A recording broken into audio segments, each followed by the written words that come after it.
Hello everyone, can you hear me? Yes, sir. Yes, Good sir. evening, sir. Good evening everyone. Hello, sir. Good evening.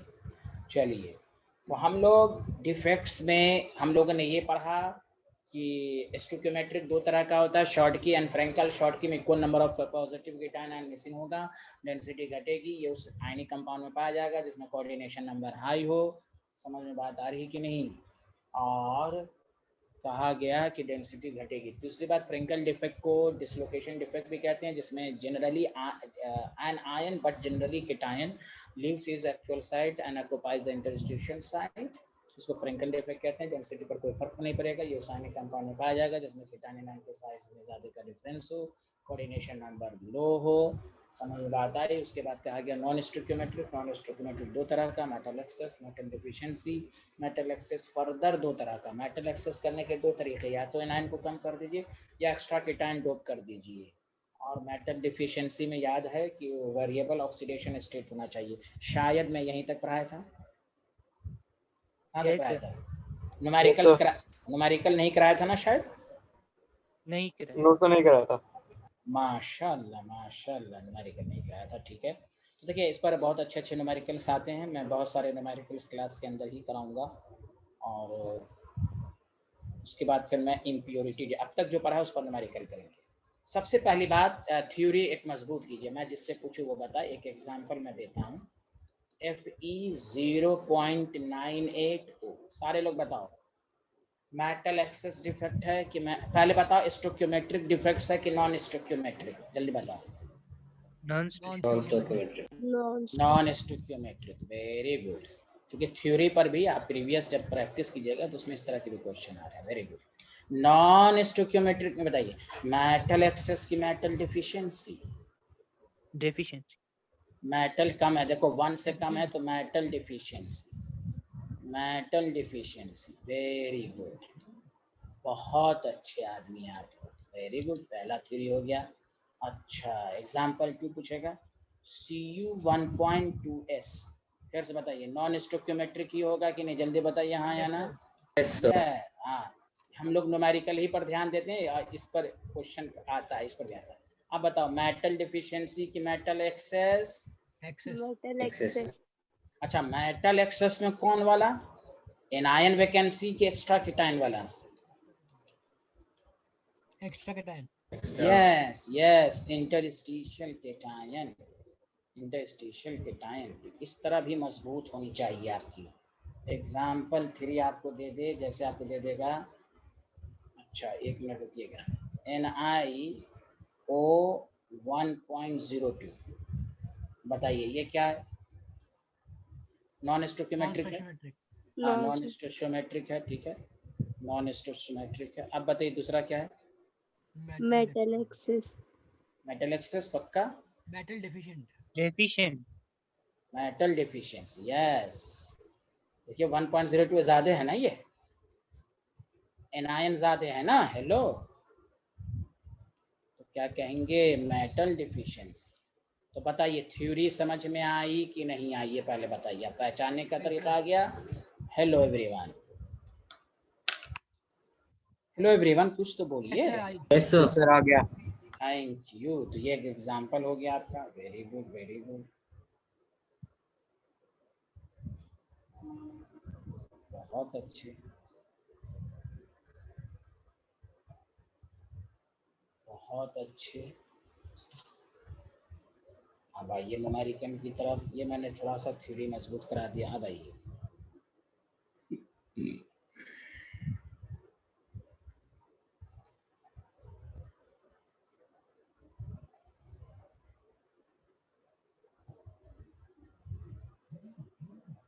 Sir, ये extra है ना last वाला. Extra anion वाला कोई defects नहीं होता है। तो ये मेटल डिफिशिएंसी कहलाएगा ना, मेटल कम है। कहीं पर देखिए डिफेक्ट्स में कहीं पर भी यही लिखाया गया, मेटल डिफिशियंसी दो तरह का होता है। Metal deficiency due to interstitial anion, वो जनरली एग्जिस्ट नहीं करता क्योंकि एनाइन का एक्साइज बड़ा होता है, तो इंटरस्टेशियल साइट में आसानी से नहीं आ पाएगा।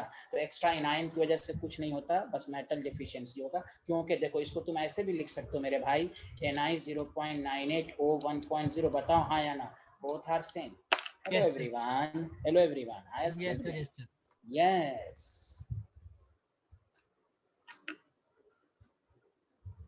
चलिए आगे बढ़े। लिख लिया सारे लोगों ने? Yes, sir. Yes, sir.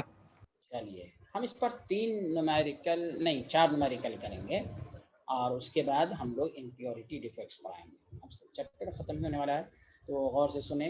लिखना शुरू करें। निकिल ऑक्साइड, ये पहले मैं एनसीईआरटी का करवा देता हूँ डायरेक्ट। निकिल ऑक्साइड, एनसीईआरटी में एक ही क्वेश्चन इस पर, हैविंग कंपोजिशन, वो एक दे दिया, समझिए बहुत सारे क्वेश्चन दे दिया इनडायरेक्ट वे में। एनआई 0.98 ओ 1.00, वही है मेटल डिफिशियंसी है। कैलकुलेट द, अच्छा अब एक बात बता, एक मिनट सुनो। मेटल डिफिशियंसी में क्या बताया था? लोअर ऑक्सीडेशन स्टेट वाला मेटल आयन मिस होगा और उसको न्यूट्रलाइज करेगा हायर ऑक्सीडेशन स्टेट वाला मेटल। याद है ये लाइन?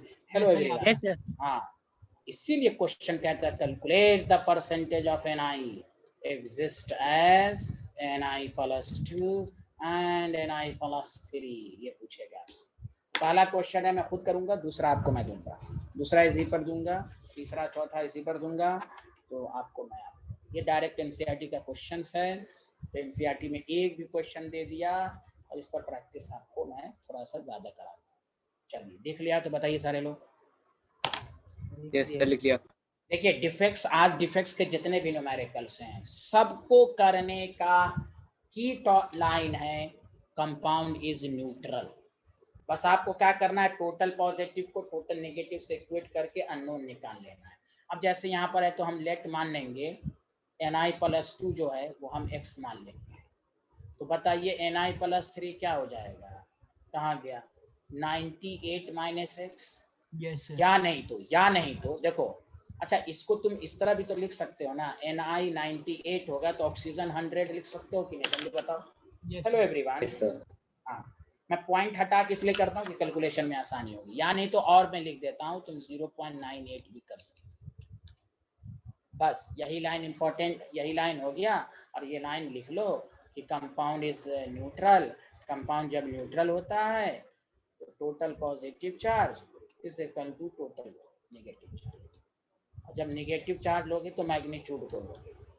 तो टोटल पॉजिटिव चार्ज कौन कौन है देखो, +2 नंबर में कितना है x, तो 2x, +3 98 - x। अब नेगेटिव कौन है? ऑक्सीजन। ऑक्सीजन जब 98 लिए तो 100 लो और चार्ज 2। ऑक्सीजन पर मैग्नीट्यूड -2 होता है, बोलो हाँ या ना। Yes, sir. अच्छा कोई कहेगा 2 -2 क्यों नहीं ले, तो देखो लॉजिक आसान है ना। देखो तुम इसको ऐसे भी नहीं लिख सकते हो। देखो 398 - x प्लस, तुम कहोगे कि -2 क्यों नहीं लिया, तो भाई हम ना भी लेंगे तो बतवा बराबर है। 100 - 2 चार्ज 0 होगा तो ये इधर जाके प्लस नहीं हो जाएगा, बोलो ना। Hello everyone. Yes, sir. अल्लाह कोई नहीं बोल Yes, रहा। sir. हाँ, तो बस यही लाइन है पूरे न्यूमेरिकल को। अगर तुम 0.98 लोगे तो ऑक्सीजन 1 लोगे, आंसर पर कोई फर्क नहीं पड़ेगा। अगर ये 0.98 लोगे तो ये 1 लोगे, 98 लोगे तो 100 लोगे। Did you understand? Yes, Yes, sir. sir. Yes. तो देखो x इज इक्वल टू 94, बस आंसर आ गया। परसेंटेज ऑफ Na+2 कितना हो गया? 94 कितने में? 98 में into 100।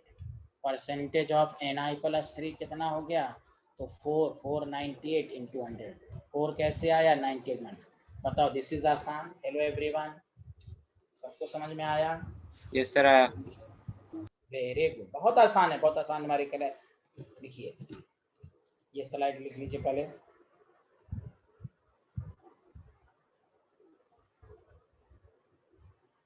Done, sir. Very good.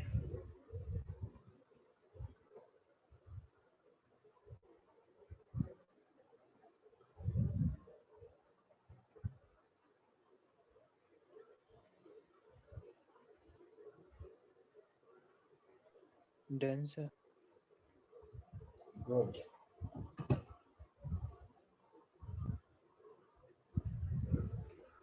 अरे आसिया फातिमा को आ रहा है, स्वास्ति को आ रहा है। Yes, sir. Yes, sir. Very good, बहुत अच्छे।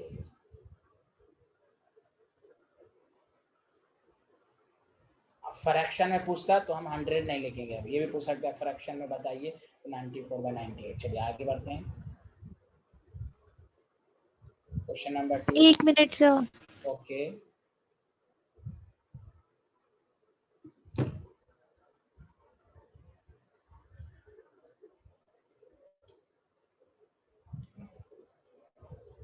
Done, sir. देखिए नेक्स्ट क्वेश्चन। आपके पास आयरन ऑक्साइड है, हैविंग कंपोजिशन, ये अपने से बनाइए, प्रैक्टिस के लिए दे रहा हूँ। तो having composition Fe 0.93O, calculate the percentage of iron exist as Fe+2। चलिए बना के दिखाइए, देखना है जोर कितना बाजुए कातिल में है। चलिए बनाइए।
नहीं आया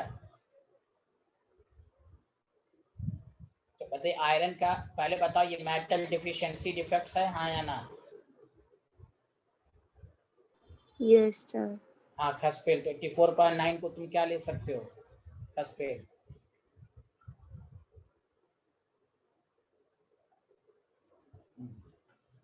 तो देखिए मेटल डिफिशिएंसी है, तो मेटल डिफिशिएंसी में लोअर ऑक्सीडेशन स्टेटस होगा, आयरन का तो ऑक्सीडेशन पॉसिबल होगा। यस, यहाँ देखें तो लेट हम मान लेंगे Fe+2, तो आपके ऊपर है, किसी को भी x मान लीजिए। Fe+3 93 - x, 2x + 3 93 - x। अनुभव आपको आ रहा है ना समझ में? 2x, इससे कैलकुलेशन कर रहे थे। Very good very good. 3x = 200, x = 79 हो गया। Percentage of iron he Fe+2 पूछा है, 79/93, ये 84.9 आ रहा है शायद, नहीं तो लगभग इसको 85% ले लीजिए। नहीं ले सकते हैं? अरे ले सकते हैं ना शायद। अरे यार Yes, कुछ sir. तो, हाँ 84 तो ले नहीं सकते, इसलिए 85 लीजिए। This is the answer. Fe+3 का पूछता तो 14 पॉइंट समथिंग होता, या लगभग 15 होता। जब एक्यूरेट वैल्यू दिया रहा है तो एक्यूरेट लिखना है, यहाँ पर एक्यूरेट ना देके अप्रोक्स दे दिया, तो दिस इज द आंसर। बताइए किसी को डाउट तो नहीं इसमें? No, sir, no doubt. Thank you. Question 3।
हर्षित कैसा है? यशवर्धन का भी 8 आ गया, very good.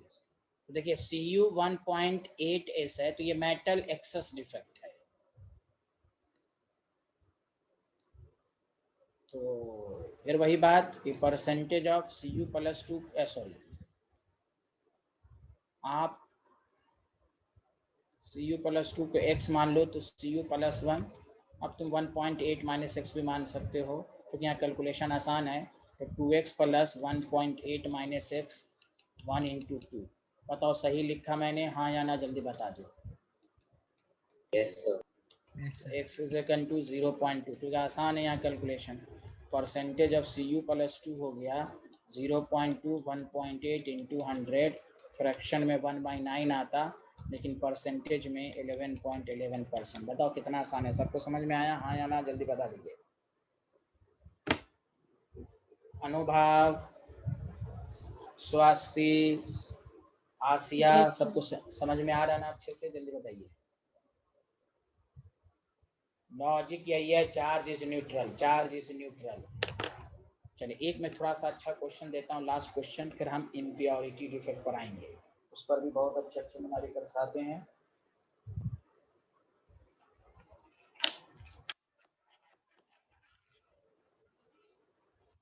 Has everyone completed, Asia, Fatima? Done, sir. चलिए चौथा क्वेश्चन लिखिए।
था फार्मूला देके परसेंटेज पूछा, परसेंटेज देके फार्मूला पूछ रहा है, इसलिए मैं हर तरह का क्वेश्चन करा रहा हूँ कि आपको समझ में आए। उसके बाद हम लोग इम्प्योरिटी डिफेक्ट्स पढ़ेंगे।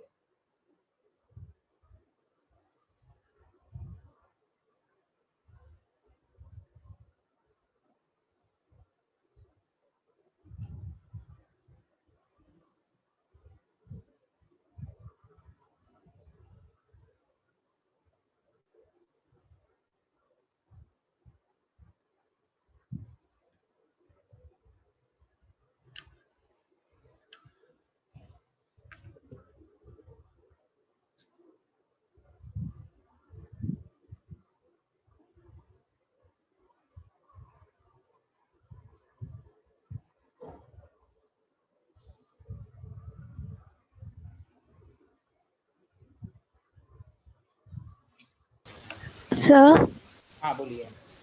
सर सॉलिड स्टेट की बैकअप कब होगी?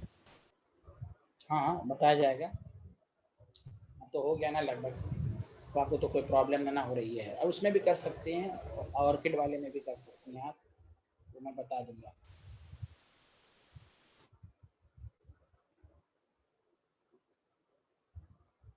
ये लिख लिया सारे लोग, बताइए हेलो। अनुभव का भी आया, माशाल्लाह माशाल्लाह, थैंक यू। अच्छा अनुभव का भी आया भाई, वेरी गुड अनुभव। और सबका बताइए भाई, और सबका आंसर। देखिए Ni का 28 होता है एटॉमिक नंबर, होता है हाँ या ना? D8 का मतलब वो बोला है Ni+2 है, तभी तो इसमें D8 कन्फिगरेशन होगा। स्वस्ति हाँ या ना सारे लोग मिलके बोलो। और Ni+3 Yes. है तो इसका मतलब D7 कन्फिगरेशन है क्वेश्चन में। ये दिया हुआ है 96%, ये दिया हुआ है 4%। Again total positive charge is equal to total negative charge.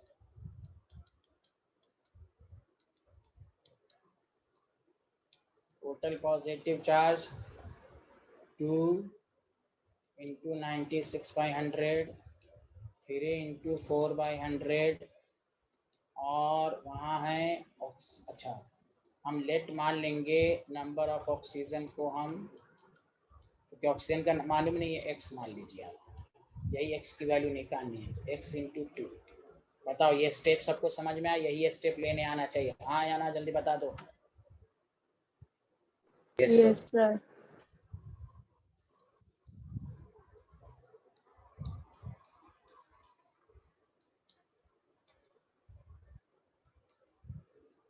One 1.02 बस फार्मूला हो गया। 1.02 x की वैल्यू, तो निखिल तो 1 था, ऑक्सीजन 1.02। बहुत सारे स्टूडेंट देख लेंगे अरे चारों में नहीं है, नन पर टिक मार देंगे। नहीं, सतर्क रहना है।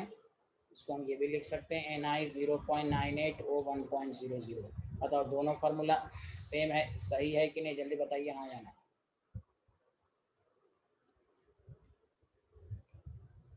सो द बी ऑप्शन। सबको समझ में आया? कुछ तो बोल दीजिए, सबको समझ में आया? Hello everyone. Yes, sir.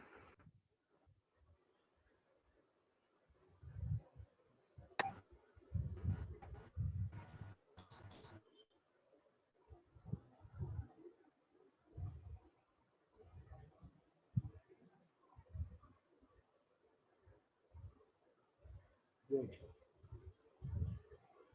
हर्षित, खसपेल, यशवर्धन, सबको समझ में आया ये कंसेप्ट?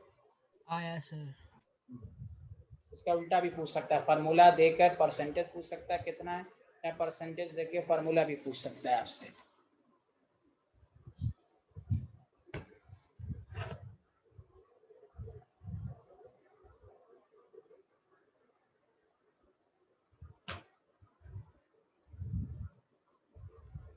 लिख लिया?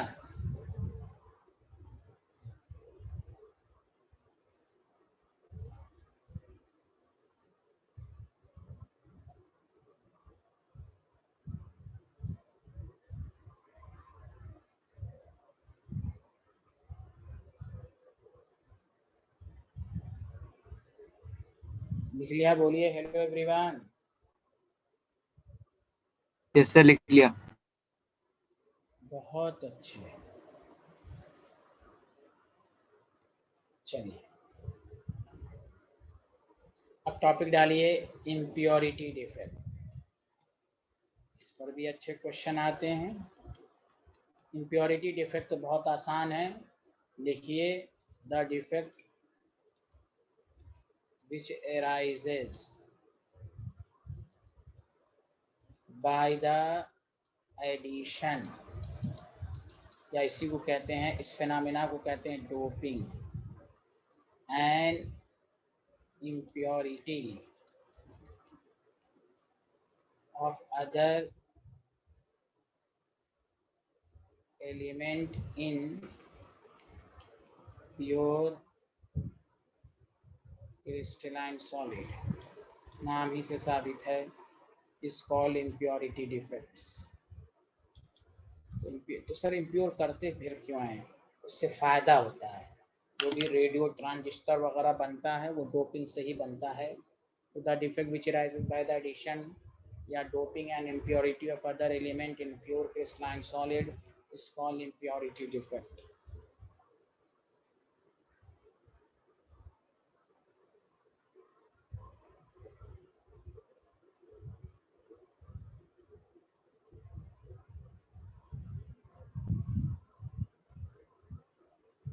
लिख लिया आप लोगों ने? बोलिए हेलो एवरीवन। सर लिख लिया। जैसे एग्जाम्पल, अच्छा पहले नोट्स लिखिए। दिस डिफेक्ट इज फाउंड प्रयासी आप लिख पा रही है ना? Yes, sir. In ionic solid as well as in covalent solid. अब देखिए इससे क्या होगा, इलेक्ट्रिकल कंडक्टेंस एकदम बढ़ेगा। जैसे दो एग्जांपल, जैसे सिलिकॉन है, ये कोवलेंट सॉलिड है,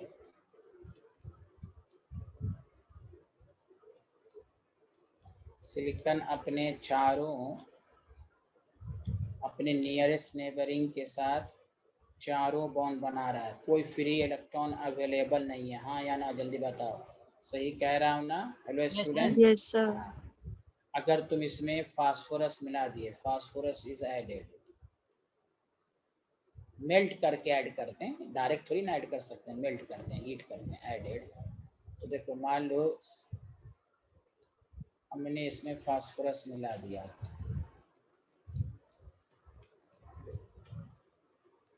देखिए क्या होगा, यहाँ तो 4 था, 4 है, फास्फोरस के वैलेंस शेल में 5 इलेक्ट्रॉन है, 4 बना लिया। अब बताइए एक फ्री इलेक्ट्रॉन एक्स्ट्रा हो जाएगा कि नहीं, जल्दी बताइए हाँ या ना? Yes, sir. हाँ, इससे क्या होगा, कंडक्टिविटी बढ़ जाएगी, करंट का अमाउंट बढ़ जाएगा, डोपिंग से फायदा होता है, समझा? Yes, sir. हाँ, तो इलेक्ट्रॉन फ्री हो गया। न्यूमेरिकल किस पर आएगा वो भी मैं कराऊंगा, इसको लिख लीजिए, एक और एग्जांपल मैं देता हूँ, और वही एग्जांपल भी होगा, उसी पर न्यूमेरिकल भी मैं कराऊंगा। ये तो कोवैलेंट सॉलिड में हुआ, कंडक्टेंस बढ़ गया, सिलिकॉन की कंडक्टिविटी बहुत ही लो थी, सेमीकंडक्टर की कंडक्टिविटी बहुत ही लो थी, उसमें फास्फोरस मिला दिया गया तो आपको कंडक्टिविटी बढ़ गई।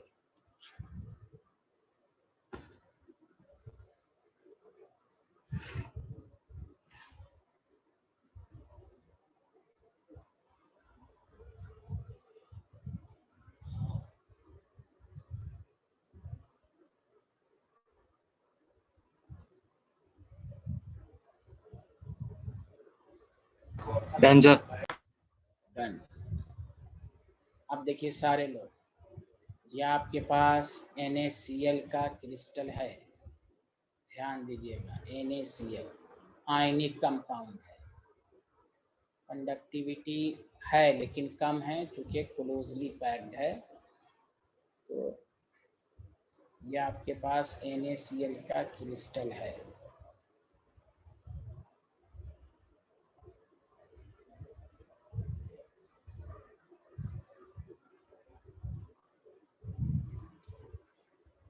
Na+, देखिए अब इसमें हमने कुछ चीज़ें मिलाई, न्यूमेरिकल इसी पर आएगा इसलिए मैं डायग्राम बना रहा हूँ। Cl-, इसमें आपने क्या किया, 1 mole of SrCl2 is doped, तो बताइए कंपाउंड को न्यूट्रल भी होना है, कंपाउंड को क्या रहना है बताइए, ओवरऑल Neutral. तो यहाँ देखिए SrCl2 बनाने से फायदा ये हुआ है, एक ये हो गया कि इम्प्योरिटी डिफेक्ट्स हो गया और कंडक्टेंस भी बढ़ेगा। इसी पर न्यूमेरिकल कैसे आएगा देखिए, तो बताइए एक Sr+2 जो है 2 Na+ को रिप्लेस, तभी तो 2 Na+ के बराबर होगा ना चार्ज के मामले में, एक Sr+2 का चार्ज 2 Na+ के बराबर होगा, हाँ या ना, जल्दी बताइए। Yes, sir. तो देखिए, तो एक की जगह तो ले लेगा, तो एक देखिए एक SR पर 2 Na+ को रिप्लेस किया, एक की जगह लिया, एक वैकेंसी क्रिएट रहेगी, बताइए हाँ या ना? चार्ज ओवरऑल न्यूट्रल है कि नहीं, बोलिए हाँ या ना? Yes, sir. अब Yes, sir.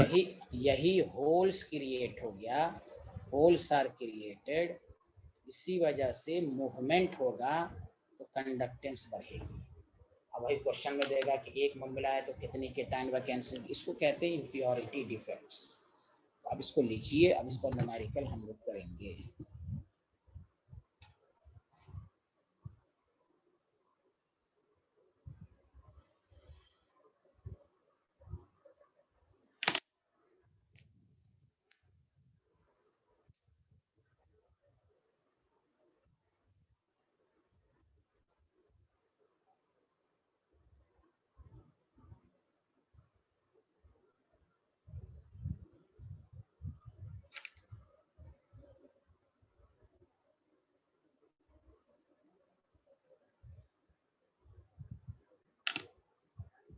सर बोलिए।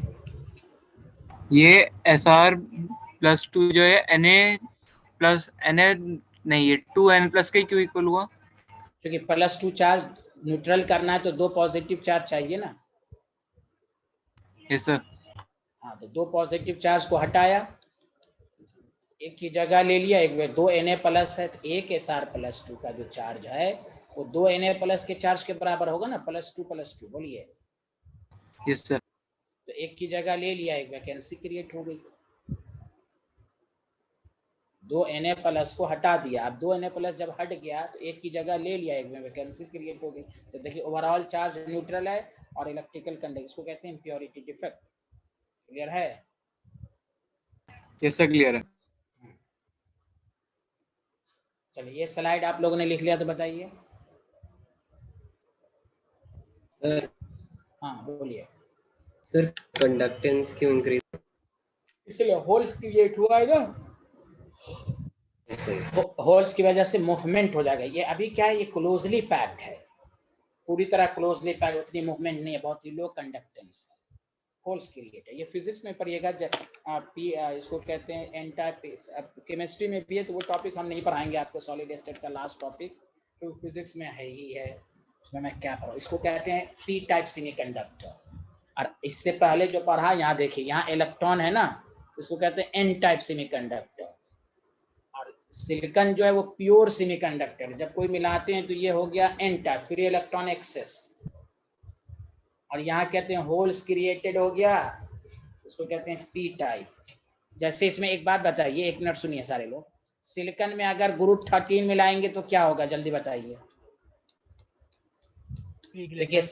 देखिए ये 4 इलेक्ट्रॉन तो था, अब इसके वैलेंस शेल में तो 3 इलेक्ट्रॉन है ना बोरॉन में, तो अब ये क्या करेगा, इलेक्ट्रॉन, अब इलेक्ट्रॉन को खींचने के लिए यहाँ पर वैकेंसी क्रिएट होगा, तभी इलेक्ट्रॉन घूमेगा। तो इसको कहते हैं वैकेंसी। वैकेंसी जो होता है वो पॉजिटिवली चार्ज होता है, क्योंकि इलेक्ट्रॉन को खींचेगा।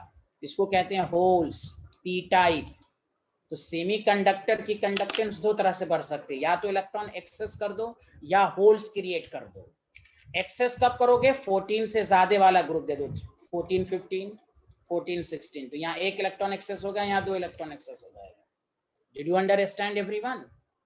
हेलो, अरे यार बोल ही नहीं रहे हो। सर आपने पॉजिटिव इसलिए कहा ना क्योंकि यहाँ पे कोई इलेक्ट्रॉन नहीं है। हाँ तो होल, हाँ तो ये होल क्रिएट होगा तो इलेक्ट्रॉन को खींचेगा, तो इलेक्ट्रॉन को कौन खींचता है, पॉजिटिवली चार्ज होता है ना। Yes sir. हाँ, 13 14 जब होगा तो होल्स होता है। तो ये फिजिक्स में भी पूरा आपका, फिजिक्स में सेकंड बुक में पूरा टॉपिक है, इसको एनसीईआरटी में सॉलिड स्टेट में थोड़ा बहुत दिया हुआ है। तो वही है कि प्योर सेमीकंडक्टर की कंडक्टिविटी कम होती है, इसलिए उसमें हम डोप करते हैं तो एक पी टाइप बनता है, एक एन टाइप बनता है। एन टाइप में एक्सेस ऑफ इलेक्ट्रॉन रहता है, जिसको या तो 14 15 कह सकते हैं या 14 16 कह सकते हैं। समझ में बात आ रही है कि नहीं? हेलो एवरीवन, यही थोड़ा बहुत पढ़ना आपको, समझिए कि मैंने पढ़ाई दिया आपको। अरे पढ़ाई ना दिया एक तरीके से। जी सर। हाँ सर अब देखिए क्वेश्चन नंबर 1, इस पर न्यूमेरिकल। नेक्स्ट क्लास में इंशाल्लाह हम लोग कौन सा चैप्टर शुरू करेंगे, सॉल्यूशंस। लेकिन सॉल्यूशन चलता रहेगा। हम सॉलिड स्टेट के सारे जी मेन जी एडवांस के क्वेश्चन को अलग क्लास में भी करेंगे, उसकी शीट अलग से बना लेंगे। आप सुना सारे लोग, हाँ या ना, जल्दी बताएं। Yes sir. Yes sir. हाँ, क्वेश्चन की प्रैक्टिस चलती रहेगी, पीछे से चलती रहेगी, जो आएंगे फायदा में रहेंगे, यानी बात का चक्कर नहीं रखना, बाद में रिवाइज करेंगे। आप एक चैप्टर को इतनी दफा पढ़ लें कि वो साल भर याद रहे। सुना हर्षित मियाँ और यशवर्धन जी या सब लोग सुन Yes, लें। sir. Yes, sir. हाँ, बात इतनी, वो रिवीजन करने का कुछ नहीं है, हम पहले से रिवीजन कराते हुए आपको भेजेंगे। NaCl is doping with 10 to the power -3 मोल। ये मैं पहले डायरेक्ट एनसीईआरटी कराता हूँ। एनसीईआरटी में एक क्वेश्चन है, हम आपको 2-3 क्वेश्चन कराएंगे। If NaCl is doping with ये 10-3 मोल % of SrCl2, calculate the percentage of cation vacancies. Okay, JEE advance देखो, थोड़ा अच्छे क्वेश्चन है, वो हम अलग से प्रैक्टिस कराएंगे।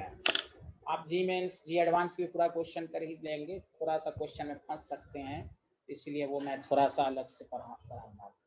परसेंटेज ऑफ केटाइन वैकेंसीज, पहला क्वेश्चन है, मैं खुद करूंगा, सारे लोग ध्यान दें। पहले बताइए स्वस्ति, सब लोगों ने लिख लिया कि नहीं लिखा? लिख लिया सर। अच्छा, मैंने जस्ट इसके बाद बताया, आप खुद सोचिए सारे लोग। 1 मोल SrCl2 डॉप किया तो कितनी केटाइन वैकेंसीज के लिए? एक, अच्छा ऐसे समझिए, 1 SrCl2 मिलाया NaCl में तो कितनी केटाइन वैकेंसी क्रिएट हुई? 1। Yes, sir. Yes, sir.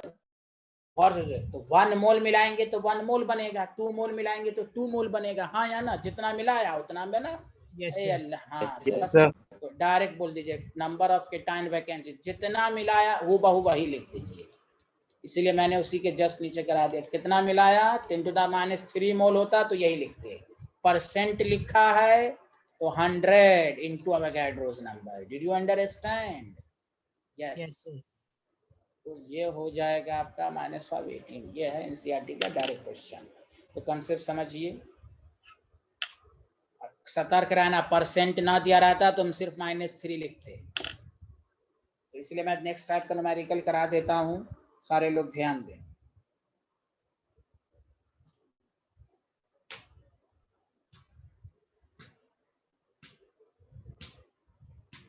इस पर 2-3 क्वेश्चन करेंगे। ये एनसीईआरटी में इम्प्योरिटी पर एक ही क्वेश्चन उन्होंने दिया है। आगे बढ़ें। Yes, sir. Yes sir. Asiya समझ में आया? स्वस्ति Yes, समझ, sir. स्वस्ति आपको आया कंसेप्ट? जितना मिलाया उतना ही Yes, बना। sir. हाँ, अच्छा, अगर सबका कंसेप्ट है, ये क्वेश्चन बना के दे दे। खसपेल आपको आ रहा है? Yes, sir. बहुत अच्छे आदमी हैं आप, लिखिए doping with 10 to the power -2 mole of AlCl3, calculate the cation vacancies. चलिए बना के दिखाइए, देखना है जोर कितना बाजुए कातिल में है।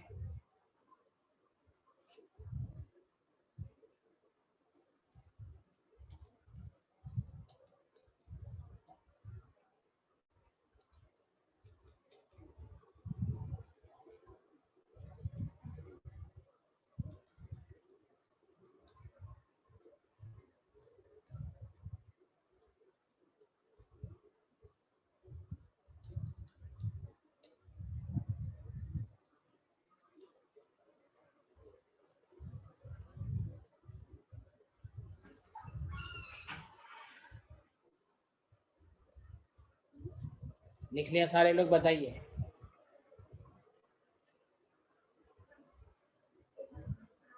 हेलो एवरीवन, बना लिया? Yes, sir. Yes, sir. अच्छा बताइए, 1Al+3 कितने चार्ज में, कितने Na+ के बराबर होगा? 3। Yes, sir. Yes sir. Yes, sir. तो देखिए, एक की जगह लेगा तो 2 के टाइम वैकेंसीज क्रिएट होगा कि नहीं? देखिए, Yes, sir. तो देखिए एनसीईआरटी की यही खूबसूरती है, वो एक क्वेश्चन दे दिया, समझिए वो बहुत सारा क्वेश्चन, एक क्वेश्चन देके वो इशारा कर दिया कि आपको हर तरह के क्वेश्चन की प्रैक्टिस करनी है। Very good. तो नंबर ऑफ केटाइन वैकेंसी जितना मिलाया उसका डबल बनेगा, हाँ या ना? Yes, sir. Yes, sir. Yes sir. हाँ यस। ओके, अब कितना? एक लाइन का आंसर है। अब इसको मैं पलट, अब देखिए ये तो हो गया कि sir 12.044 × 10 to the power 20। Yashvardhan, Khaspel, सबका आंसर यही आया होगा? अरे खसपेल का डी क्यों आ गया? Yes, sir. Yeah. सर मैं वही किया था, हाँ वो ऑप्शन मिस से हो। डी पे देखना। हाँ हाँ चलिए कोई बात नहीं, चलिए चलिए ये सबको समझ में आया। चलिए वेरी गुड वेरी गुड। अब मैं थोड़ा सा नेक्स्ट स्टैंडर्ड का क्वेश्चन देता हूँ। लिख लिया सारे लोगों ने, हाँ या ना? लिख लिया sir. Very good. Question number 3, इसको देखिए। If the sample of pure KCl, क्योंकि मैं NaCl लिखूंगा तो आप कहेगा सर सिर्फ NaCl देगा क्या, इसलिए चेंज कर रहा हूँ। NaCl KCl dope with 5 into 10 to the power -8 mole % of gallium Cl3. Calculate the number of cation vacancies in 74 point. मैंने कहा मैं थोड़ा स्टैंडर्ड दे रहा हूँ धीरे धीरे। KCl पहले बेसिक क्वेश्चन कराना चाहिए। 6.022 10 to the power 22, 6.022 10 to the power 16, 6.022 10 to the power 18, D 12.044 10 to the power 16। अब आपको देखना है कैसे करना है, क्या करना है।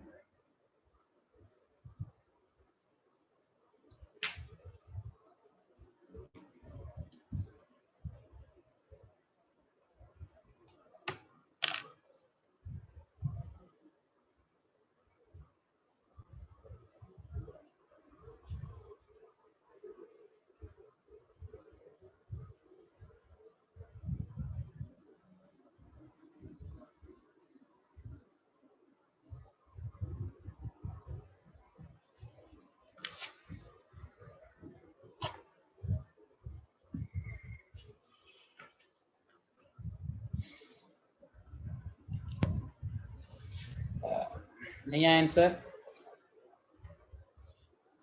पहला का अच्छा 1 मिनट, चलिए 1 मिनट और पहले 60 सेकंड और।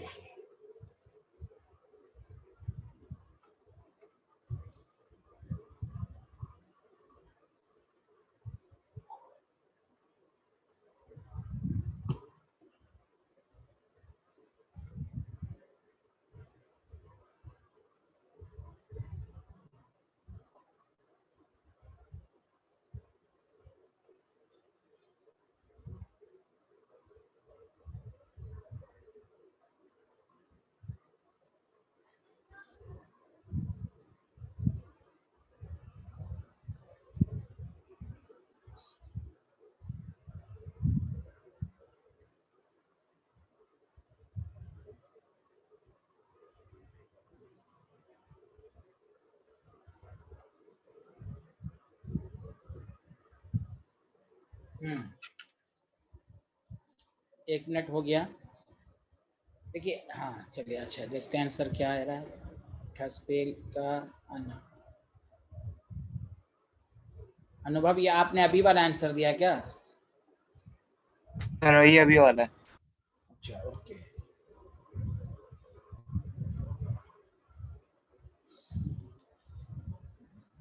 चलिए ठीक है, चेक कर लो। Very good. और से सुनिए, मैं इसलिए कहता हूँ जब हम क्वेश्चंस को पढ़ें, मैंने इसलिए इस तरह का दिया कि हम लोग देखिए NaCl है 1 मोल है।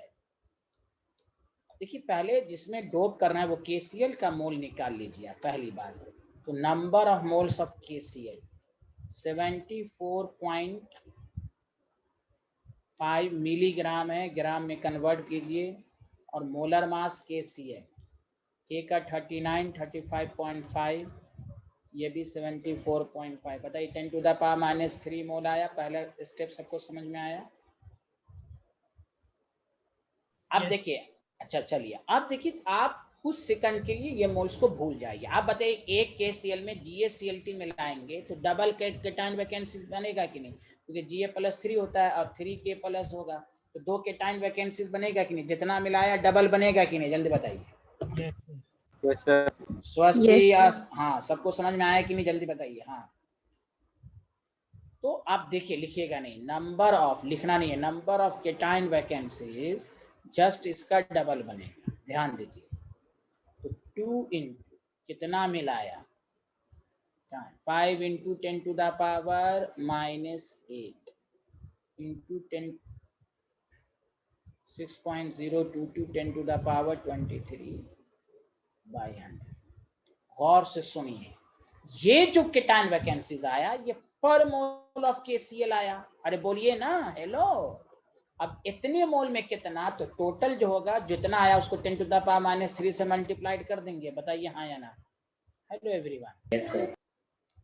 बस इसलिए एनसीईआरटी के क्वेश्चन पर पीएचडी करना चाहिए। यहाँ पर मोल दिया है, जिसमें मिलाया गया उसका भी अगर ग्राम दे दे तो पहले उसका मोल निकालिए। जो आया है पर मोल ऑफ NaCl कितना केटाइन वैकेंसीज आया है।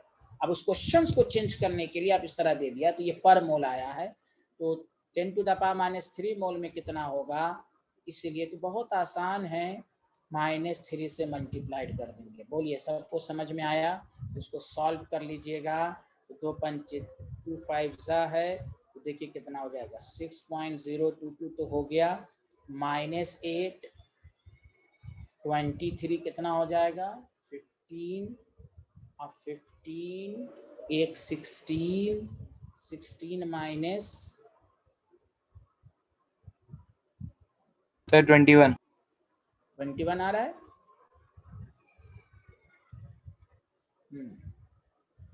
2 इंटू 5, अच्छा 5 इंटू 10 -3 मोल % है, ठीक है। हाँ,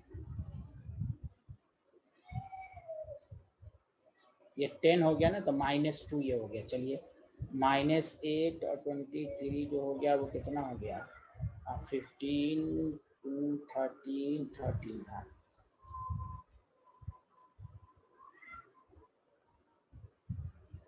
ऊपर चला जाएगा तो कितना हो जाएगा, 13 में से 2 11 आ रहा है क्या, देखिए तो। Yes sir. 11 आ रहा है, सही से 11 बताइए।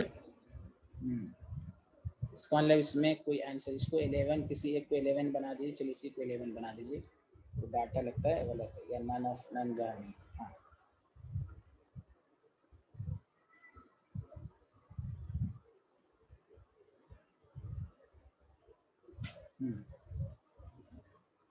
लिख लिया सारे लोग, जल्दी बताइए।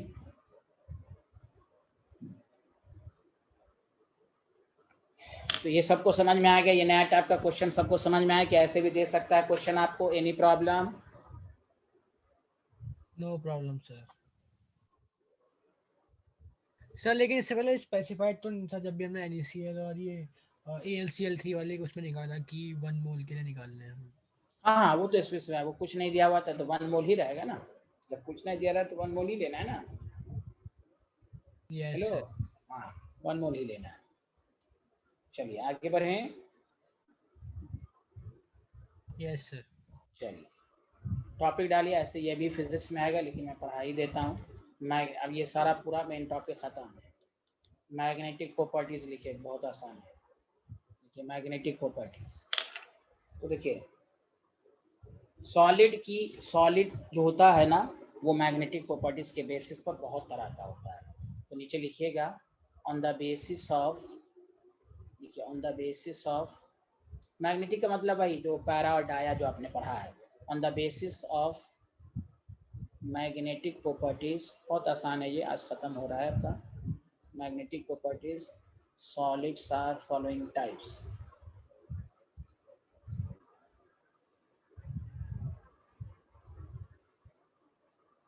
फॉलोइंग टाइप्स, पहला डाया मैग्नेटिक, दूसरा पैरा मैग्नेटिक। ये दो तो हम लोगों ने पढ़ा था ना, हाँ या ना। Yes sir. तीसरा पढ़ेंगे फेरो मैग्नेटिक, चौथा पढ़ेंगे फेरी मैग्नेटिक। ये सब पे डायरेक्ट डिफिनेशन आता है बस। अब कुछ बेस, एक होता है एंटी फेरोमैग्नेटिक। ये पांचों सॉलिड होता है मैग्नेटिक प्रॉपर्टीज के बेसिस पर। अरेंजमेंट ऑफ द पार्टिकल के बेसिस पर solid are two type, crystalline amorphous. Magnetic properties के बेसिस पर ये 5 तरह का होता है। छोटी छोटी डिफिनेशन पढ़ेंगे और उसको खत्म। सेमीकंडक्टर फिजिक्स में आएगा, उसको पढ़ाने से कोई फायदा नहीं, वो सर आपको पूरा टॉपिक ही है सॉलिड सेमीकंडक्टर डिवाइस। तो on the basis of magnetic properties solid are following types: diamagnetic, paramagnetic, ferro, ferri, anti ferro. लिख लिया सारे लोग? हाँ या ना? Hello everyone. इस तो लिख लिया। अच्छा बताओ, डायामैग्नेटिक की क्या पहचान है? सारे लोग बोलो, 11th में पढ़े थे। डायामैग्नेटिक किसको कहते हैं? जिसके इलेक्ट्रॉन पेयर्ड हो। क्या हो? पेयर्ड। बोलिए बोलिए स्वस्ति। सब लोग को मालूम है ना, पेयर्ड जिसमें होता है वो डाया होता है। Yes, sir. हाँ, ये डिफिनेशन, ये पहचानने का तरीका है। हम जो डिफिनेशन पढ़ेंगे on the basis of behaviour magnetic field में, जैसे मिसाल लीजिए, सर ने अभी फिजिक्स में पढ़ाया होगा इलेक्ट्रिक फील्ड। मान लीजिए ये इलेक्ट्रिक फील्ड है, प्लस चार्ज को भेजते हैं इलेक्ट्रिक फील्ड में, तो प्लस क्यू चार्ज जो है in the direction of electric field जाता है, और माइनस चार्ज जो है वो in the opposite direction of electric field जाता है। पढ़ा है ना आपने? Hello everyone. Yes sir. हाँ सर। हाँ, तो वही हाल ये है कि जब ये तो केमिस्ट्री ने कहा कि आप एक्सपेरिमेंट मत कीजिए, वो पहचानने थ्योरेटिकल क्राइटेरिया कि अनपेयर्ड होगा तो ये पेयर्ड होगा। मेन ये है कि हम मैग्नेटिक फील्ड में कोई डाया को डालेंगे तो क्या बिहेवियर होगी, उस बेसिस पर डिफिनेशन लिखना इस वाले चैप्टर में। 11th में पढ़ा थ्योरेटिकल डिफिनेशन कि अब इतना आप इसके आपके पास टाइम नहीं है, मैग्नेटिक फील्ड नहीं है, तो बस आप पेयर्ड अनपेयर्ड को चेक करके आंसर दे दीजिए। लेकिन एक्सपेरिमेंटल रिजल्ट क्या बिहेवियर है इन मैग्नेटिक फील्ड, उस वजह से। तो डायामैग्नेटिक में क्या होता है कि ऑर्बिटल में पेयर्ड इलेक्ट्रॉन होता है। और याद करो, मैंने आपको सेकंड चैप्टर में पढ़ाया था मैग्नेटिक मोमेंट √n+2 bm, याद आया? बोर मैग्नेटन, ये पढ़ाया था मैंने आपको। Yes, sir. हाँ, शॉर्ट ट्रिक्स भी दिया था कि आप डायरेक्ट वैल्यू भी निकाल सकते हैं। जिस तरह इलेक्ट्रिकल प्रॉपर्टीज होने के लिए डाइपोल मोमेंट का होना जरूरी है, तो फिजिक्स भी या केमिस्ट्री भी यही कहती है कि मैग्नेटिक प्रॉपर्टीज होने के लिए अनपेयर्ड के साथ साथ मैग्नेटिक मोमेंट हो। जैसे देखिए, मिसाल लीजिए, BF3 दिखने में पोलर तो है लेकिन डाइपोल मोमेंट 0 है, डाइपोल मोमेंट 0 है। वही हाल है कि बहुत सारे सब्सटेंस में देखिएगा अनपेयर्ड होगा, लेकिन हो सकता है उसका मैग्नेटिक मोमेंट कैंसिल कर दे। अब चूंकि हमारे पास अब तक हम लोग के पास नॉलेज ये था कि अनपेयर्ड होगा तो मैग्नेटिक प्रॉपर्टी शो करेगा, दो ही पढ़ा ही था, डाया और पैरा। फेरो फेरी थोड़ी ना पढ़ा था आपने 11th में, वो आप पढ़ने जा रहे हैं। तो गौर से सुनिएगा, any substance shows magnetic properties, actual reason है due to magnetic moment, net magnetic moment associated with each unpaired electron। आपने केमिस्ट्री में केमिकल बॉन्ड में पढ़ा, दिखने में पोलर दिख रहा था, कार्बन डाइऑक्साइड पोलर दिखने में तो है लेकिन डाइपोल में नेट 0 हो सकता है। यहाँ पर जैसे ये जो है एंटी फेरी की डिफिनेशन यही है कि अनपेयर्ड है, लेकिन देखा यह गया कि नेट मैग्नेटिक मोमेंट कैंसिल, तो ये मैग्नेटिक प्रॉपर्टी शो नहीं करेगा। वही हाल है कि मैग्नेटिक प्रॉपर्टीज का मेन रीजन है मैग्नेटिक मोमेंट होना चाहिए, नेट मैग्नेटिक मोमेंट होना चाहिए। बताइए, सबको समझ में आ रहा है? Hello everyone. Yes sir. Yes sir. हाँ, चूंकि 11th में आप दो ही कैटेगरी पढ़ा कि paired dia, unpaired para. Unpaired होगा तो वो पैरा भी हो सकता है, फेरो भी हो सकता है, फेरी भी हो सकता है, एंटी। तो सर जब सबकी पहचान है अनपेयर्ड, तो कैसे पहचानेंगे? तो वही behaviour, experimental result, magnetic field में क्या उसका बिहेवियर है। कोई अट्रैक्ट कर रहा है तो अट्रैक्ट में भी दो बातें, वीकली अट्रैक्ट कर रहा है कि स्ट्रांगली अट्रैक्ट कर रहा है, क्या कर रहा है, ये बिहेवियर के बेसिस पर डिफिनेशन करेंगे। पेयर्ड रहेगा तो सिर्फ डाया होगा। उसके बाद जो चारों हैं, चारों की बात वही अनपेयर्ड, लेकिन वही मैग्नेटिक मोमेंट आपको बताएगा बिहेवियर क्या है मैग्नेटिक फील्ड में। तो गौर से सुनिए, पहले हम डाया मैग्नेटिक की बात करेंगे। एग्जाम्पल रटने की जरूरत नहीं, पेयर्ड। अब देखिए डिफिनेशन क्या कहेंगे। इसकी जो मैग्नेटिक मोमेंट होती है, देखिए एक दूसरे को कैंसिल कर देगी कि नहीं। अपर ये देखिए, एक की मैग्नेटिक मोमेंट क्यों पेयर्ड होने की वजह से ये मैग्नेटिक प्रॉपर्टीज क्यों नहीं शो करता, कि चूंकि नेट मैग्नेटिक मोमेंट कैंसिलेशन, जैसे मैग्नेटिक फील्ड में डालेंगे तो ये रिपल करेगा, अट्रैक्ट नहीं करेगा। चूंकि अट्रैक्शन नहीं है तो भागेगा। वही कहेंगे the substance which is weakly repelled by magnetic field is called diamagnetic and having paired electron in their valence shell. पहचानने का तरीका paired, अब मैग्नेटिक फील्ड में क्या बिहेवियर होगी, रिपेल्ड, वीकली रिपेल, थोड़ा सा भागेगा बस, अट्रैक्शन, इसलिए मैग्नेटिक प्रॉपर्टी शो नहीं करता. Did you understand everyone? Yes sir. Yes, sir. Yes, sir. हाँ, तो केमिस्ट्री में 12th में जब आएगा कि डिफाइन डायामैग्नेटिक, तो यही लिखिएगा जो आपको लिखाया जा रहा है. लिखिए द सब्सटेंस, पहचानने का तरीका जो पढ़े वही बोलिएगा. द सब्सटेंस विच इज, ये हाँ, ये फिजिक्स में भी आप पढ़िएगा. फिजिक्स में चैप्टर का नाम ही है मैग्नेटिक प्रॉपर्टी. वीकली, सर आपको और डिटेल में पढ़ाएंगे. Weekly repelled by magnetic field is called diamagnetic.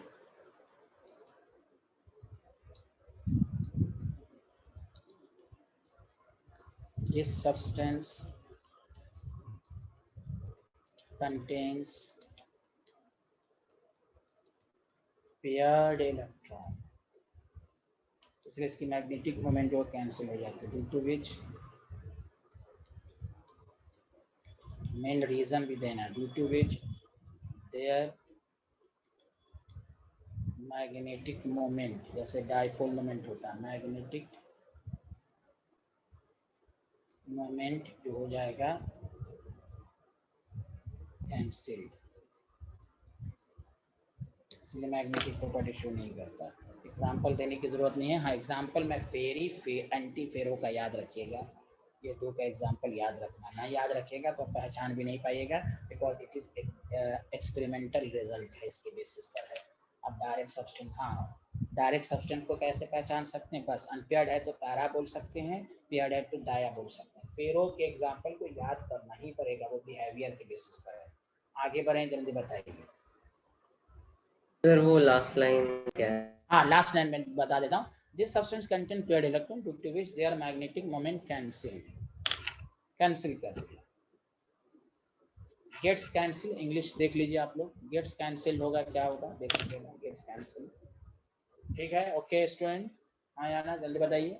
Yes, sir. Yes, sir. अब टॉपिक डालिए पैरामैग्नेटिक. सारे लोग बताइए पैरामैग्नेटिक की क्या पहचान थी, अनपेयर्ड.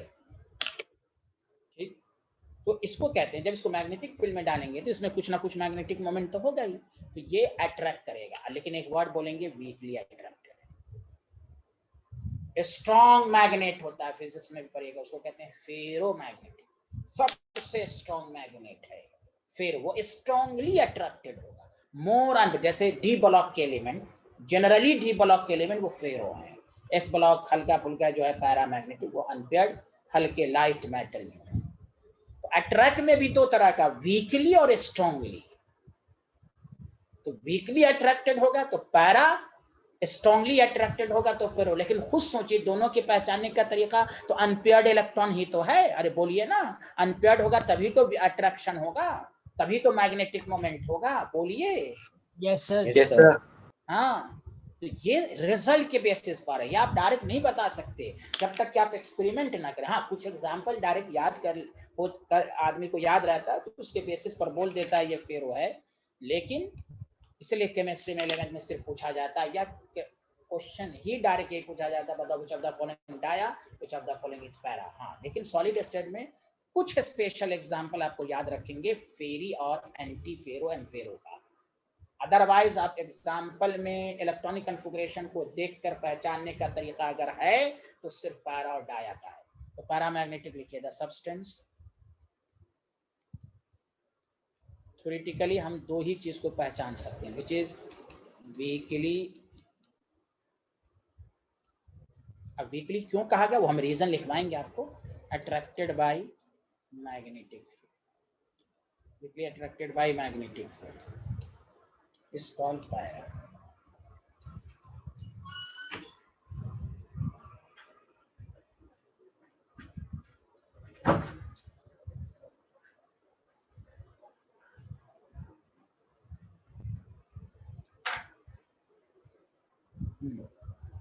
Clear student?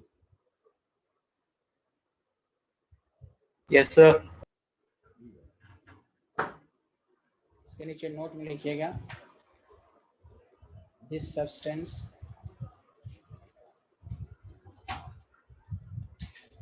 contains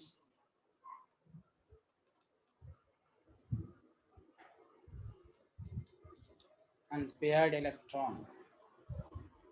कौन सा electron? unpaired electron, due to which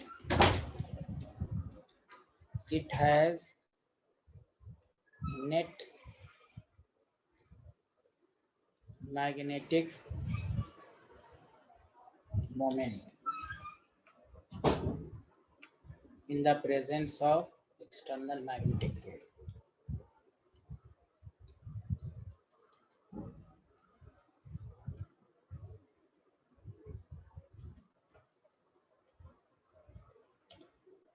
magnetic field क्या है तो एक डायरेक्शन में चला जाएगा, ये होगा आपका वीकली है। अब ये आपको कहा गया कि ये वीकली अट्रैक्टेड क्यों होता है, मैं आपको बता देता हूँ। लिख लिया आप लोगों ने? जल्दी बताइए। Hello everyone. यस सर, लिख लिया। Yes, sir. सेकंड पॉइंट लिखिएगा, it is temporary magnetise. Temporary magnetise substance. क्यों? इसका रीजन है टेम्पोररी, इसलिए कहते हैं ये स्ट्रॉन्ग मैग्नेट नहीं है, temporary magnetised, because it loses magnetic properties after the removal of external। जैसे कुछ स्टूडेंट्स भी होते हैं ना, जैसे हमने आपको समझाया, आपको सोडा वाटर का जोश हुआ, एक हफ्ता तक मेहनत किया, फिर टीचर या गार्जियन या पेरेंट्स नहीं है, फिर अपने ओरिजिनल स्टेट पर आ गए। इसलिए आपको भी टेम्पोररी मैग्नेटाइज नहीं होना, आपको परमानेंटली मैग्नेटाइज बनना है। अगर इलेक्ट्रिक फील्ड अगर अप्लाई कर दिया, मैग्नेटिक फील्ड अप्लाई किया, मैग्नेट बन गया। अब मैग्नेटिक फील्ड हटा भी लीजिएगा तो मैग्नेट बना हुआ है।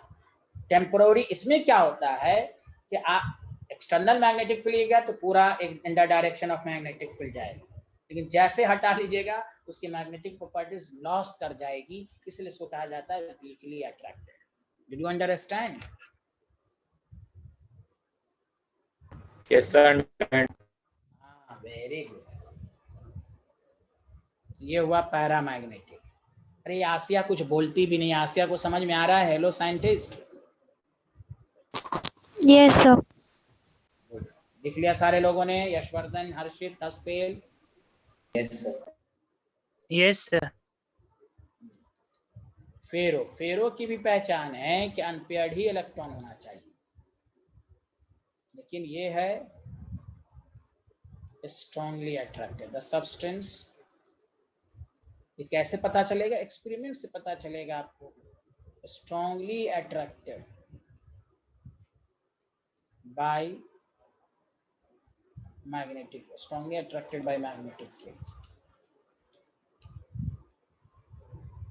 is called फेरो। वही है एग्जाम्पल जो है डी ब्लॉक के एलिमेंट,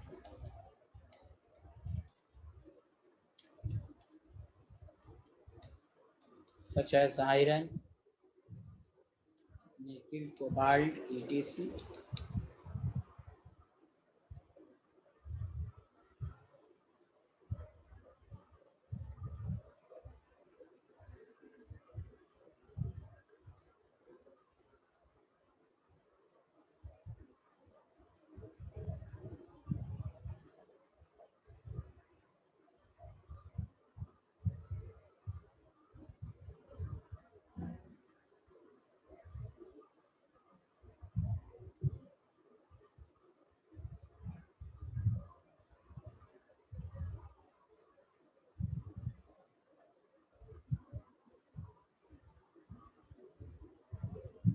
लिख लिया?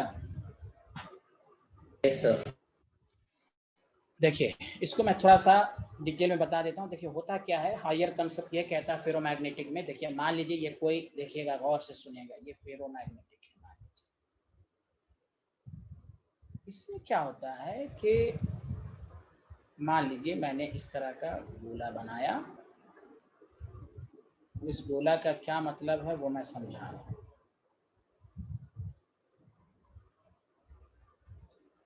तो इसको कहा जाता है फेरोमैग्नेटिक में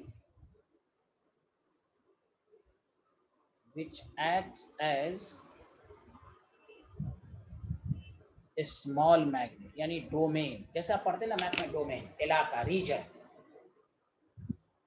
अरे बोलिए ना, पैरामैग्नेटिक में क्या था, रीजन नहीं बनेगा, मैग्नेटिक मोमेंट है इन द डायरेक्शन ऑफ, यहाँ अकेला अकेला। यहाँ क्या है, ये जो डोमेन है ना, इसको एक मिनट मैं इस तरह बता देता हूँ आपको पहले। एक मिनट, ये जो है समझिए कि फेरोमैग्नेटिक क्यों परमानेंटली होता है। ये डोमेन,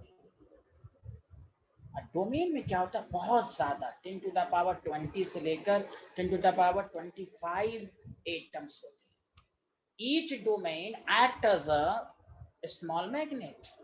ईच डोमेन, जैसे आप जनरल डेली लाइफ का भी एक एग्जांपल लीजिए कि कहते हैं ना डेली लाइफ में कि क्या कहते हैं कि जो 5-6 आदमी मिलकर की जो ताकत होती है वो सिंगल आदमी की ताकत से ज्यादा होती है कि नहीं? जल्दी बोलिए हाँ या ना।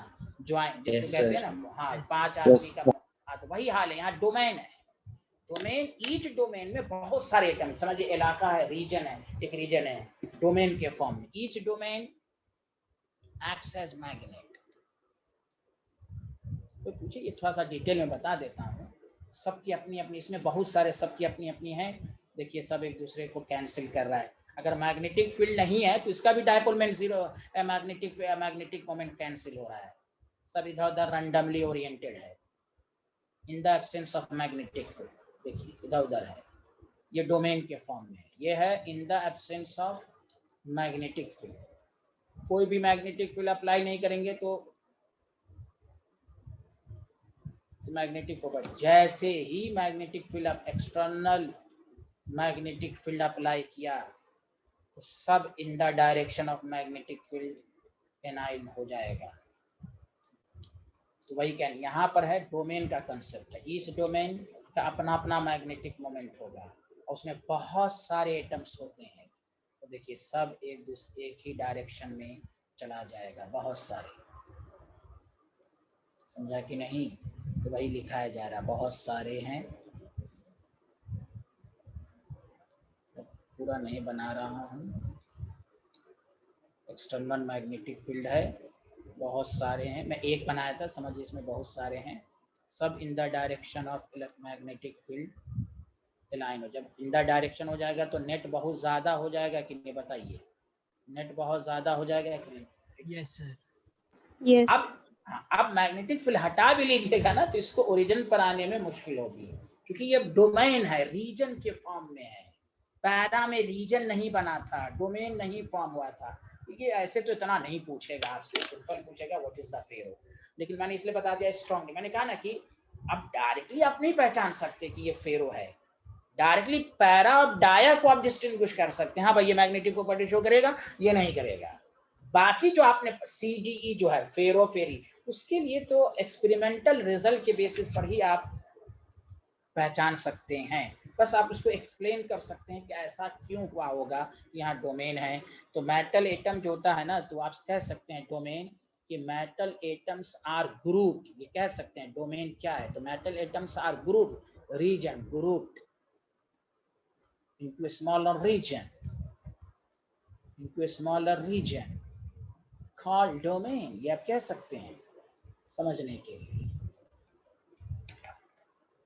तो ये यहाँ डोमेन का कंसेप्ट है, बस ये समझिए कि फेरोमैग्नेटिक में डोमेन वाला कंसेप्ट होता है, पैरा में डोमेन का कंसेप्ट नहीं है। That the reason.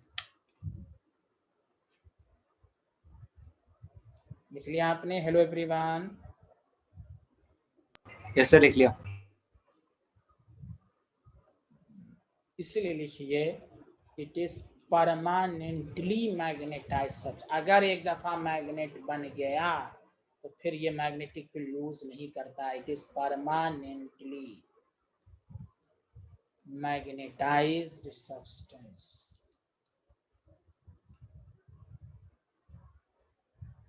Because it does not, yeah, do not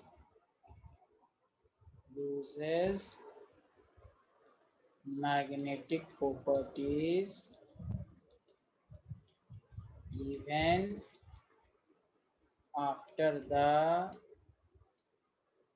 removal of क्योंकि डोमेन है, डोमेन में इतने सारे एटम्स हैं कि उसको कैंसिल करना मुश्किल हो जाएगा। इसलिए अगर मैग्नेटिक फील्ड अप्लाई करके मैग्नेट जब बना दिया, या मैग्नेटिक प्रॉपर्टीज लूज नहीं करेगा। बस सर बोलिए। सर वो डोमेन में एरोज क्या बता रहे हैं? एरोज वो मैग्नेटिक मोमेंट का डायरेक्शन बता रहा है। मैग्नेटिक मोमेंट का डायरेक्शन है ये। मैंने लिख दिया ना, ये each domain act as a magnet. तो मैग्नेट किसकी वजह से होगा? मैग्नेटिक मोमेंट की वजह से। ठीक है। Yes sir. हाँ सर तो जो मैग्नेटिक मोमेंट होगा हम कह सकते हैं वो इलेक्ट्रॉन के स्पिन की वजह से होता है ना? Yes yes yes. हाँ सर तो ये yes. या तो सिर्फ ऊपर होगा या नीचे होगा, ये टेढ़े मेढ़े में कैसे होगा? ये जो इधर जो बनाया मैंने, यस सर, मतलब ये तो इन the absence of magnetic field है भाई। फेरो भी अगर मान ले आयरन है तो हर आयरन मैग्नेटिक प्रॉपर्टी थोड़ी ना शो करता है। बताइए, सब शो करता है क्या? उसको बनाया जाता है मैग्नेटिक फील्ड के प्रेजेंस में। In the absence of each magnetic moment, each domains are randomly oriented, they cancels each other. नहीं समझ में आया? जब मैग्नेटिक फील्ड अप्लाई करते हैं तब वो बनता है मैग्नेट। कोई iron in the absence of magnetic field magnetic property show नहीं करता है, इसलिए रैंडमली दिखाया गया आपको। हेलो। Yes sir. हाँ, जो भी आप हम लोग मैग्नेट बना हुआ जो पढ़ते हैं वो बना के आता है आपके पास, बना हुआ है। अगर उसका magnetic field in pure iron do not act as a magnet, जब तक कि उसको मैग्नेटिक फील्ड में बनाया ना जाए। भाई ये तो एब्सेंस ऑफ मैग्नेटिक फील्ड है कि अनपेयर्ड इलेक्ट्रॉन तो था लेकिन वो नहीं है। लिख लिया सारे लोग? सर और हाँ, ये फेरोमैग्नेटिक को हम ना ही पैरा या डायमंड किसी में वो नहीं कर सकते ना? हाँ नहीं, हम इसको हाँ बस आप कह सकते हैं कि भाई अनपेयर्ड इलेक्ट्रॉन पहचान किसकी है? पैरा की भी, फेरो की भी। बस तो सर कैसे डिस्टिंग्विश करेंगे? तो अब ये डिस्टिंग्विश होगा एक्सपेरिमेंटल लेवल पर। वीकली अट्रैक्टेड है तो पैरा, स्ट्रांगली अट्रैक्टेड है फेरो। फेरो में भी अनपेयर्ड इलेक्ट्रॉन होता है। क्लियर? Yes sir. हाँ, लेकिन आज तक कभी क्वेश्चन नहीं आया कि ये फेरो, हाँ ये क्या है, पैरा और डाया ही पर क्वेश्चन आता है।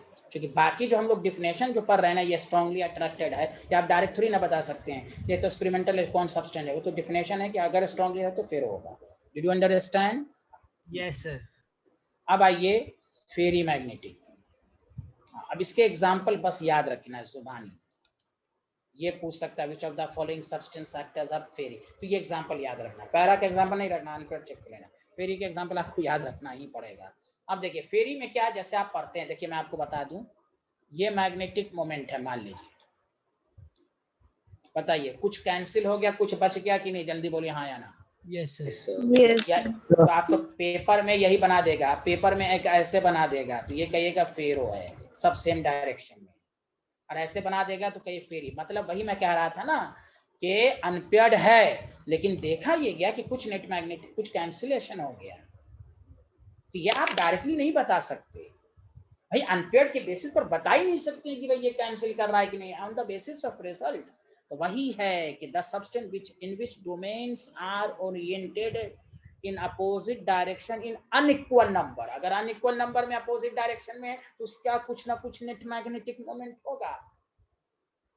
बोलिए हाँ या ना। Yes sir. Yes sir. हाँ, तो यस सर। ये लिख, ये ऐसा बना भी लीजिएगा, लिखिए आप, the substance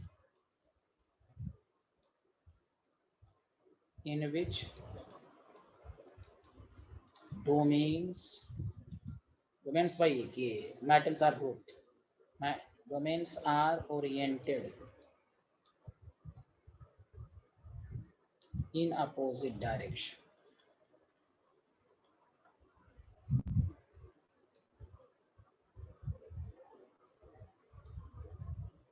resulting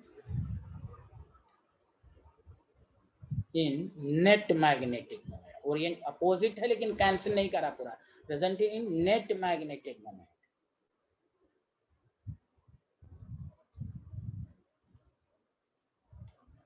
is called freely. Example सब याद रखिए। Fe3O4, तो देखिए FeO.Fe2O3 आपने पढ़ा, इसी से रिलेट थोड़ा सा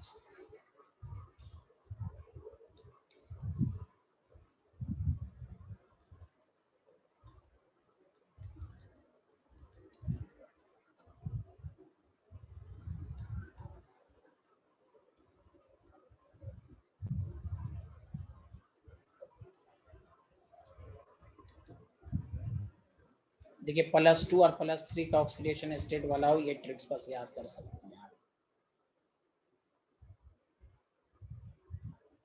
3 एग्जाम्पल को जुबानी याद रख लीजिए, या ऐसा एग्जाम्पल देखिए AB2O4 हो, ये +2 हो, ये +3 हो, याद रहेगा। और बोलो ना, तभी तो चार्ज न्यूट्रलाइज होगा। 3 दूना 6 2 8 -8 बोलो, ये जनरल फॉर्मूला याद रखो फेरी के लिए। Hello everyone. हाँ चलो एक लास्ट इसका छुट्टी हो जाएगी। हाँ बोलिए सर। ये अट्रैक्टिव और रिपल्सिव दोनों? नहीं अट्रैक्टिव नहीं, ये नेट अट्रैक्शन करेगा, थोड़ा बहुत करेगा, बहुत ही कम। नेट मैग्नेटिक मोमेंट जो है कम होगा, रिपल्शन नहीं करेगा। नेट है ना मैग्नेटिक मोमेंट, जब नेट है तो अट्रैक्ट ही करेगा, जो पूरा आपस में कैंसिलेशन। अच्छा मैं अभी एंटी फेरो से समझा देता हूँ आपके डाउट को, मैं बता देता हूँ कि आपको कहाँ पे डाउट हो रहा है, मैं समझ गया। ऐसा आपने क्या बोला, ये वीकली अट्रैक्ट करेगा? नहीं अभी हम बताते हैं, रुकिए। एंटी फेरो के बाद मैं दोनों को मिला के समझाता हूँ। मैं समझ गया डाउट कहाँ से आ रहा है, मैं बताता हूँ, रुकिए। लिख लिया सारे लोग? सर एक मिनट, मैं ऐसे बोल भी देता हूँ। देखिए रिपेल्ड वही करेगा सिर्फ डाया जहां पेयर्ड इलेक्ट्रॉन, जहां मैग्नेटिक मोमेंट कैंसिल हो पेयर्ड की वजह से। यहाँ पेयर्ड की वजह से कैंसिल नहीं हो रहा है, यहाँ अनपेयर्ड ही था। मैग्नेटिक मोमेंट पेयर्ड इलेक्ट्रॉन नहीं था, तो यहाँ रिपेल्ड नहीं होगा। ये सुन लीजिए सारे लोग, सुना सारे लोग? रिपेल्ड सिर्फ होगा डाया जहां पेयर्ड इलेक्ट्रॉन की वजह से दूसरे को कैंसिल कर दिया। यहाँ पेयर्ड इलेक्ट्रॉन की कैंसिल नहीं है, यहाँ अनपेयर्ड है। मैग्नेटिक मोमेंट इधर उधर होने की वजह से, जैसे आप फिजिक्स में नहीं पढ़ते हैं वेक्टर का साइन किसी उधर की, जैसे BF3 में कोई इधर है कोई इधर है कोई इधर है, कैंसिल हो गया। ये कहने का मतलब, बोलिए हाँ या ना? Yes sir. जैसे आप फिजिक्स, मैं केमिस्ट्री का एग्जांपल लेता हूँ, I2 में डायपोल मोमेंट है ही नहीं, जीरो है। वही मैं कहने वाला हूँ, यहाँ अपने आप जीरो है। और एक है BF3 में डायपोल मोमेंट जीरो है, लेकिन यहाँ पार्टिकुलर बॉन्ड पे पोलर है, पोलैरिटी है लेकिन नेट जीरो है। तो वही हाल यहाँ पर है, यहाँ पर पेयर्ड नहीं है, अनपेयर्ड है, कुछ ना कुछ कैंसिल होके बच गया, तो यहाँ रिपल की बात ही नहीं होगी। ओके। एंटी फेरो, अब देखिए एंटी फेरो में क्या होगा, वही कि पार्टिकुलर बॉन्ड पोलर था, नेट जीरो हो गया, यानी अनपेयर्ड था लेकिन जीरो हो गया। पेयर्ड की वजह से जीरो नहीं था, अनपेयर्ड था, नेट जीरो हो गया, जैसे BF3 वगैरह। बोलिए हाँ या ना? Yes sir. Yes sir. हाँ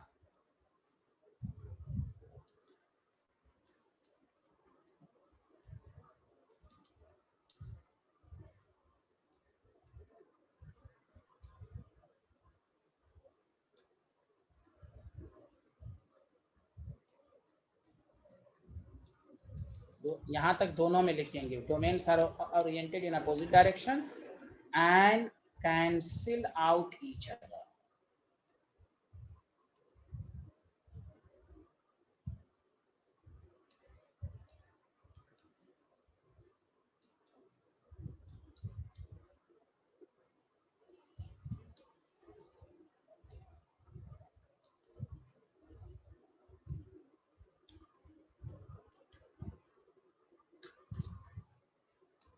देखिए मैग्नेटिक मोमेंट है लेकिन इक्वल नंबर की वजह से कैंसिल।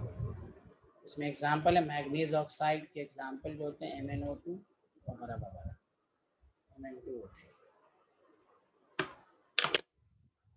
ठीक है सर ये मैग्नेटिक मोमेंट को हम डायपोल मोमेंट से भी रिलेट कर सकते हैं क्या? हाँ नहीं, डायपोल मोमेंट इलेक्ट्रिकल प्रॉपर्टीज है, मैग्नेटिक मोमेंट मैग्नेटिक प्रॉपर्टीज है। वहां देखिए Q×D होता है, या नॉर्थ पोल साउथ पोल में फिजिक्स में पढ़िएगा, पोलैरिटी को हम इसके डिस्टेंस से हम मल्टीप्लाई कर देते हैं। नहीं सर, मतलब मैं पूछ रहा हूँ जिसके पास डायपोल मोमेंट है हाँ हाँ, उसको रिलेट करके आप समझ सकते हैं। जैसे BF3 में पार्टिकुलर बॉन्ड का तो डायपोल था लेकिन नेट डायपोल में कैंसिल हो गया, वही यहाँ पर है अनपेयर्ड तो था लेकिन अनपेयर्ड हो ऐसा डायरेक्शन था कि नेट कैंसिलेशन हो गया। सर तो इसका एग्जांपल BF3 बोल सकते हैं क्या? नहीं BF3 नहीं बोल सकते, वो तो हम समझाने के लिए बता रहे हैं। Okay. एग्जाम्पल MNO है, वो तो एक समझाने के लिए मैं कह रहा हूँ आपको, एग्जाम्पल हम नहीं ले सकते, एग्जाम्पल तो ये MNO वगैरह है। सर तो ये रिपेल करेगा? नहीं, फिर वही कॉमन उस वक्त से बोल रहा हूँ, रिपल्सिव डाया करेगा, वहां पेयर्ड इलेक्ट्रॉन, यहाँ तो कुछ ना कुछ होगा, बहुत ही वीकली होगा, पार्टिकुलर बॉन्ड तो कम से कम थोड़ा बहुत मैग्नेटिक